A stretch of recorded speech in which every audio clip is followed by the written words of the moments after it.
Tessa Thompson says Christian Bale will be playing the villain in Thor: Love and Thunder. That's the headline on today's MBE Heroes. Yes, John, that is the headline on Tuesday's Heroes. Tessa Thompson has let the cat out the bag. I don't know if the director will be very happy with this, but she has said that Christian Bale will play the villain in Thor 4. Now, the article doesn't actually say who he'll be playing. I did ask a question, John, and it was very stupid of me asking the question. I said to you, has he ever played a villain before? One of his most iconic roles, an American Psycho. Yeah. Yes. He certainly has. Yes, he has played a villain. Stephen, the man could play anything, really. He could probably play a cat better than James Corden and Judi Dench and whatnot. He could play a cat. He could dress up as a cat and it would win an Oscar. That's how I would good. have waited to see that film, John, if Christian Bale did that. Yeah, because it would have been more sinister, more nuanced. It would have been better. Christian Bale elevates every single movie that he graces with his presence. I just love the guy. He's one of my favourite actors in the last, my lifetime, really. Yeah. From, what was it, Empire of the Rising Sun? Empire of the Sun, yeah. Empire of the Sun, yeah. That was just a magnificent performance as a young guy, and then just throughout, he's just proven himself to be an excellent actor. Obviously starred in the Dark Knight trilogy, playing a heroic figure. When this was announced, I did speak about it. I don't know if you spoke about it with me. I think I may have been on my Todd when I did it.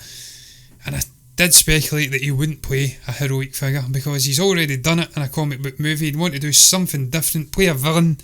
And now it's been let out the bag by Tessa Thompson. I had to laugh. She says, I've read the script, I can't tell you much. And then she subsequently goes on to tell us that Taika's writing and directing shock horror. Everyone knew that. Yeah. And she then says Christian Bale's going to play a villain, which is going to be fantastic. It's going to be good. Well, you can't tell. I can't tell you much. And then you go and tell us that.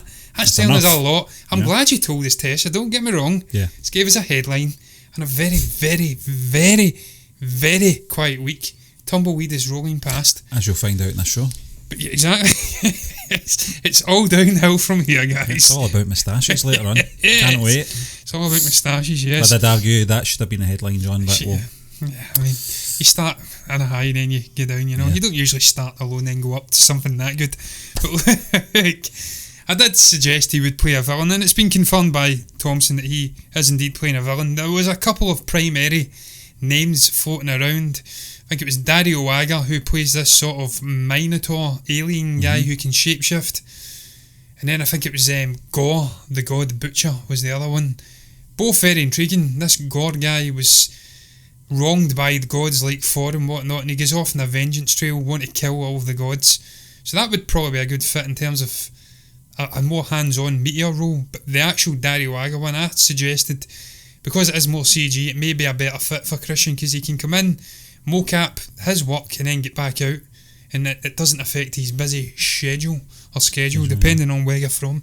So I thought that would be the better role. It's a villain, it's something different, and it doesn't take up his time. I think either role this guy can do anyway. Yeah, he's that good, you know. And I've been a big fan of him for over 30 years now. You're right, you know, it's good that we're getting this kind of news, even if it was unintentional, not just for our headlines and giving us something to talk about, but you know, when Christian Bale was linked to this film, I don't know how many months ago, maybe 3-4 months ago, John, there was obviously rumours out there that he was going to appear in Thor 4. I kind of guessed that it would be a villainous role anyway, but it's good to, you know, get one of the cast members, one of the leading cast members coming out and actually confirming this, whether it be intentional or not. I don't think she's given too much away in regards to plot, storyline or character or anything like that. We knew that he was going to appear in this, kind of, but this has been confirmed now that he is, and he is going to play a villain. So I'm on board for it, because I don't think he plays enough villainous roles. He plays more complex roles, not always a hero, as we saw in Hostiles. I can't remember. Posh Styles, I think Yeah, it was. yeah. He was villainous in that, but It was a complex, it was a complex character. He had his reasons for the way he was, John. You know, he wasn't just an out and out sort and he of learnt from his lessons. black and white villain, two dimensional. But yeah, exactly. You know, it was a journey for his character as well. But yeah, I just can't wait. It's funny because when this film was announced, the Love and Thunder logo and all that, which I didn't like, there was also people not really happy Natalie Portman was going to be playing the mighty Thor. Didn't really care. I think she's a great actor. I know she'll do a very... read into that character though. It's a tragic character, Stephen, so they shouldn't really begrudge it. No. I mean, I think she's cancer. But there seems to be a whole 360 in the whole project now, John. Everyone's looking forward to this, you know, Absolutely. and everything that's come out about it is positive, you know. Stephen, I was always on board. Well, you just look at the director, John. Exactly. You know, I don't think I'm ever going to miss one of his films ever again, just because I love the guy that much, you know, and what he's done so far. But listen, I'm looking forward to it, John. But we'll move on to our next topic of conversation, talking about actors/directors. John Krasinski is still open to starring in Marvel's Fantastic Four reboot. This is something that's been doing the rounds for a little while now. Krasinski's been rumoured to hopefully play Reed Richards in the new Fantastic Four film, whenever that may be. And he had this to say: he'd be totally open to that. He loves the Marvel Universe, he loves watching those movies, and he says they're such a great time and so well done. And he said he always says in Kevin Feige, I trust. He's such a smart guy. Kind of brown tonguing a little bit there, but just watch that nose. And he says he would never pretend to know what he's thinking, but if he's thinking about it, he would be psyched. Shock horror, an actor / director, but in this case an actor, putting his name forward for an MCU film.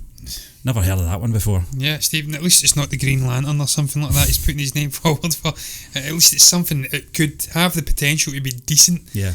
Because we've obviously had other interpretations of Fantastic Four.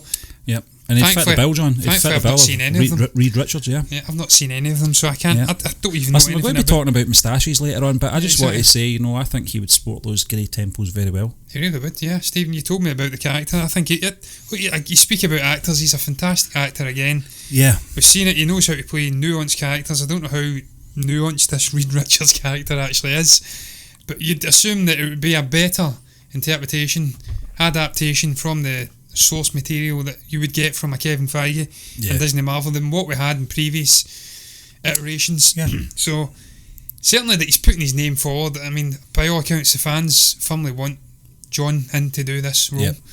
So I'm sure Kevin has his finger on the pulse, and unless there's someone else out there who's an exceptional, role. Yeah, John, I think Feige's he's been very careful with this collection of superheroes because of they've not worked in the last 2 or 3 films. If you count the first 2, that's including the sequel, The Silver Surfer. I did see one. And then the remake they did, I think, maybe a few years ago. I can't remember, it was maybe 4 or 5 years ago. What was the one with Chris Evans? That was the first I've seen 2. That. Seen the first one. The first one was okay, second one was poor, and then they did the rehash again, which kind of just went right under the radar with everyone. Kevin Feige will be very aware of this, John, because unlike any other superhero that he's dealt with, and I'm going to say the likes of 1990s Captain America, things like that don't really count, because if we're talking about under the radar films, that sort of quality of film doesn't even matter. And on the other hand, Fantastic Four films have been marketed to the hilt over the last 10 years or so, and they've not performed. They've not had any good comeback. So Feige is going to be very careful in the casting of this, the timing of this as well, and how they're going to be introduced into the MCU as well. When you get somebody like Krasinski on board playing one of the lead roles, that works right away. Absolutely. You have to get it right with the casting and the plot as well, John. But more importantly, how they're going to be introduced into the MCU, that's a key factor as well. Well, he did say, I think Kevin Feige did say a few months back that they were looking on a definitive Fantastic Four movie being done sooner rather than later to get these characters in. So I think we will see them being introduced. Also, the origins of these characters, I believe it comes from something coming down from outer space or something, isn't it? Are they astronauts or something? They're on some shuttle, then they go down, they're imbued by power. I think that's the origins. Certainly it's the new origins they have introduced into the latest comic strips. I think this is perhaps laying the foundation for a Fantastic Four movie and them utilising that straight to film. So certainly it's going to be coming in the next 4 or 5 years, I'd presume. Maybe early Phase 5, late Phase 4. I mean, is this all the Phase 4 movies that have been introduced in that Comic-Con there, or is that just the initial stages of Phase 4? It depends, John. They could have the 4 of them in different films just to introduce them. That's something they were saying with the X-Men. It was a possibility. They could introduce the mutants kind of under the surface. One of the things that the MCU didn't have to do was explain Peter Parker's powers. It's been done to death, and they knew that. And it would waste a lot of time making another film, figuring out the origins and stuff like that. But how cool would it be, Stephen, if you have that origins from the comic, this asteroid or whatever, this event happen in maybe an Eternals or some other movie as a side thing, and then it's later harkened back to it and it introduces the Fantastic Four. That'd be very neat. Look, I do see later down the article he's speaking about the potential of doing double duty, where he could perhaps direct and act in the movie, and he says that he'd be up for that as well if Kevin Feige believed in him to direct it.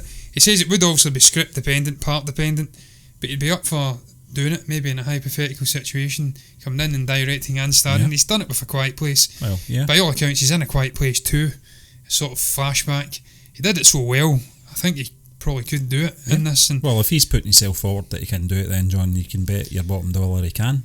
You know, this isn't Kevin Feige speaking on Krasinski's behalf, saying, you know, if he was going to do this, he'd have to do double duty. This is actually him coming out and saying he's more than capable of doing it. So we've already seen him, as I did say, alluded to in previous Fantastic Four movies, that a good actor coming into these movies doesn't always make for an absolute guarantee of success. Chris Evans was in it, and it was shit. So well, he wasn't the bad thing in it, though. He wasn't the worst thing, John. It was just a badly made film, or 3. But listen, we'll move on to our next topic. This is to do with Disney Plus. Disney Plus She-Hulk series, and Ruffalo and talks to guest star in this series, John. Now, I think I've seen a few people on YouTube talking about this in regards to Mark Ruffalo making his appearance as Bruce Banner. This is obviously, I think it's his cousin or something, isn't it? No Bruce's idea. cousin, Jennifer Walters, into the MCU. I didn't know he had a cousin. Well, it's canon. It's in the books, John. So you know, it's something that doesn't really relate with myself, to be honest with you. I've never really been into the whole Supergirl, you know, being cousins with Clark Kent and that kind of thing. It doesn't sit well with me, that kind of thing. It seems too shoehorned for me. In regards to this, though, John, if they're going down the road of doing this She-Hulk series, they are talking about maybe he's been confirmed as a potential involvement in the series. I think it would be very brief, to be honest with you. I don't think they would want that character overshadowing obviously the She-Hulk character. Jennifer Walters. What's your thoughts on this, John? Do you think it's a good idea to do this? It certainly would boost the profile of the television series, first and foremost, but a lot of people might take exception to that, thinking, here we go again. He's mansplaining. Yeah, exactly. He's introducing his cousin, and then he's mansplaining how to control the powers. Then he'll bugger off and leave her to it. These white males again coming in and just green dominating. Patriarchal societies and whatnot. Yeah, but he's a green male. Yeah, he's a green male. Sorry. He's white and then he turns green. So it's almost pushed some people over the edge in certain countries. Hint, hint, wink, wink. But look, by all accounts, the She-Hulk, very intriguing character. I think the origins of the character from the 1980 She-Hulk #1 edition of the comics really does necessitate, if they're going down that route and using that origins for this TV show, if indeed they are giving us an origins and it's not just going straight in, you can maybe do flashbacks and introduce the character via that. I mean, but if they're showing the origins, then I think it's necessary that we do see the Hulk, and therefore Mark Ruffalo coming in, because he actually saves her life with an emergency blood transfusion, and obviously he has gamma irradiated blood. And the consequences of that is that she then also has gamma irradiated blood. She then takes on the Hulk power. So if you're doing it like that, then he has to be in it briefly, introduce her, and then he goes off, and maybe he can come back in little cameos. I personally would love to see the two of them hulking up and just wrecking shop. But of course, it would probably have to be a flashback, because we now have Smart Hulk, Professor Hulk. Yeah. And he ain't doing that anymore. So if it's a flashback to maybe an older version of Hulk, then I want to see the two the of them older Hulk version. smashing, getting around and just destroying the very shits, that'd be magical. Another thing that intrigues me about this though, Stephen, I don't know much about the character. I admitted that at the time when it was announced. Yeah. This concept, she is slightly different to the Hulk, that she seems to be able to control the powers better than Bruce Banner can, and she lives an ordinary life. She almost vigilante. She's like a vigilante style. She's a lawyer by day and goes out and does stuff with the Hulk persona by night. Does she not sleep? No. I don't know. I don't even know if it is by day or by night. I've just added that in, to be honest with you. I just... At least Bruce Wayne actually did the night shift and he slept all day. Yeah. But she works. Yeah, she works. I'll just put my own sort of Batman edge on it, because I love Batman, and that's the route I was about to go down.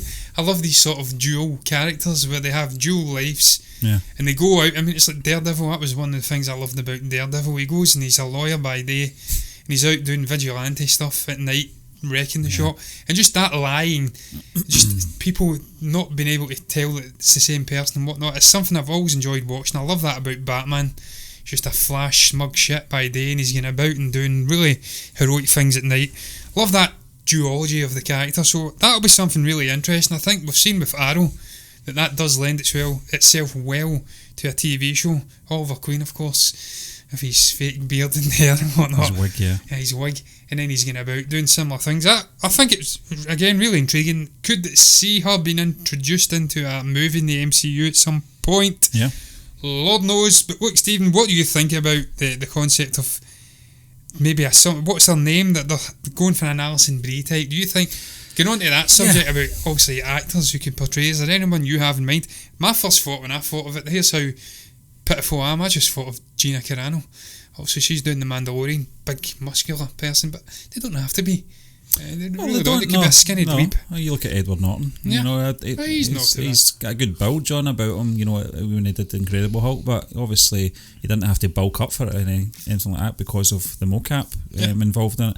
I mean, I don't really have anyone in particular that I'm that fussed about. I've not really given it a good thought, to be honest with you. Who I'd like to see cast in the role, but I'm sure there'll be plenty of big names in there, because I don't want them to have to rely on Mark Ruffalo's name to carry this if he's only going to be sort of introducing the character, if you like. And I don't want to see him in it too much either. If I want to see Mark Ruffalo as Bruce Banner and Incredible Hulk, then I'll watch the films that he's already appeared in. I just want, and I hope they do this character justice, whoever it may be the cast. But I've got a sneaky suspicion they'll already have someone in mind. Those names that you just said there, John, both of them would work, but apparently Stephanie Beatrice knocked back the role because she was too busy. Right. Again, she's a very skinny looking chap, but there's a lady, chapette. But there's a thread of connection, because I think Alison Brie actually worked on the Lego movie, and so did this other actress whose name's completely eluded me already. So not get much to add to that. No, that's okay. I'm not casting. No, exactly, John, and I'm sure there'll be more information coming out of this. As I said, I've not known too much about this project either, and it wasn't until obviously the Ruffalo connection came in to play last week when people were talking about it. But listen, we'll move on to more important news.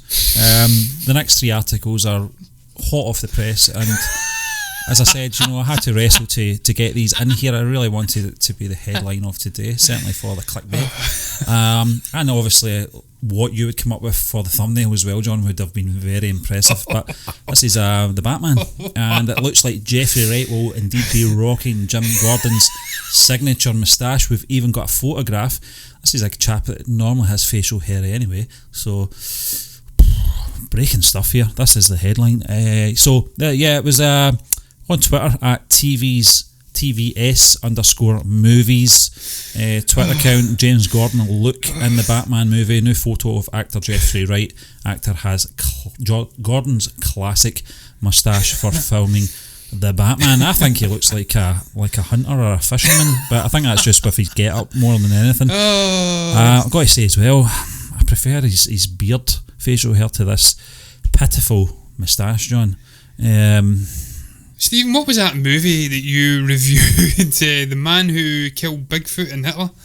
I didn't review it, John. Who was the main guy in that? Was that the guy from A Star Is Born, whose name eludes me? Obviously, Bradley Cooper's brother. He's a far bigger actor than Bradley Cooper. Yeah. What's his name, man? Elliot. Yeah. Sam Elliott. Yeah. It's about the Elliott Gold. He looks like Sam Elliott. Sam Elliott, He looks like a black Sam Elliott with the moustache. I'm not averse to him rocking the moustache. It's obviously a classic look for Jim Gordon. But equally, I'd have quite happily have seen him have the full beard. I thought his beard was magnificent. And they're doing something different with the character anyway. They're shaking things up. So why not shake up the look of the character as well? I don't think it's a necessity for him to have a moustache. But look, he wants to get into it. I spoke about it before. He went down a rabbit hole. He looked at source material, Batman, the Golden Era. He's went right down. He's really enveloped himself in this character, in the role.